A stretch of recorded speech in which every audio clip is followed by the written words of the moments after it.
इस बंदे ने अपनी ही 4 महीने की प्रेग्नेंट बीवी को पहले अपने घर वालों के साथ मिलकर इतनी बुरी तरीके से पीटा कि उसकी मौत हो गई। उसके बाद उसकी बॉडी को ठिकाने लगाने के लिए अपने घर के पीछे लेके गया और जो गोबर से बने उपले होते हैं उसके बीच उसकी बॉडी को डालकर जला दिया। मामला राजस्थान के धौलपुर का है, जहां पर पंकज ठाकुर और गुड़िया नाम की लड़की की शादी होती है।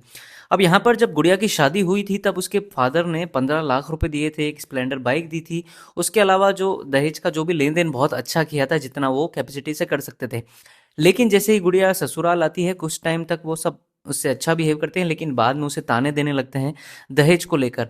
और बार बार उससे प्रेशराइज किया जाता है कि तू अपने घर जा, ये लेकर आ, हमें बड़ी गाड़ी चाहिए, हमें इतने पैसे चाहिए, हमें एक भैंस भी चाहिए, जो तू जेवरात लाई है बहुत कम है। मतलब बहुत ज़्यादा उसको प्रेशराइज किया गया। अब यहाँ पर काफ़ी टाइम से कर रहे थे, कई बार उसके फादर ने उनसे बात करने की कोशिश भी की, लेकिन उसके बावजूद भी वो नहीं मानते थे। उसके अलावा जो पंकज ठाकुर था वो अपनी पत्नी यानी गुड़िया के ऊपर बहुत ज़्यादा शक करता था कि इसका कहीं और भी अफेयर चल रहा है, जिसके चक्कर में वो किसी से भी उससे बात करने नहीं देता था। अब यहाँ पर 3 जनवरी को घर वालों के बीच और गुड़िया के बीच इसी चीज़ को लेकर बहुत ज़्यादा बहस हो जाती है, जहाँ पर जो ससुराल वाले हैं वो गुड़िया को लाठी से, कुल्हाड़ी से, फावड़े से इतनी बुरी तरीके से पीटते हैं कि वो मर जाती है, उसकी जान चली जाती है।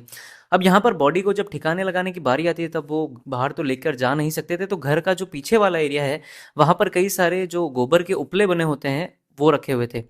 उन्होंने उस उपलों में जब उसे ले जा रहे थे तब वहाँ पर जो खबर थी, इस बात की खबर उसकी बड़ी बहन को, पिंकी को पता चल गई, गुड़िया की, जो कि उसी गांव में उसका ससुराल था। अब यहाँ पर वो जैसे उसे ले जा रहे थे तब पिंकी को पता चलता है तो वो सीधा अपने फादर देवेंद्र को फ़ोन लगाती है। देवेंद्र वहाँ से पहले तो बात करने की कोशिश करता है, वो भागा भागा आता है, लेकिन तब तक देर हो चुकी थी।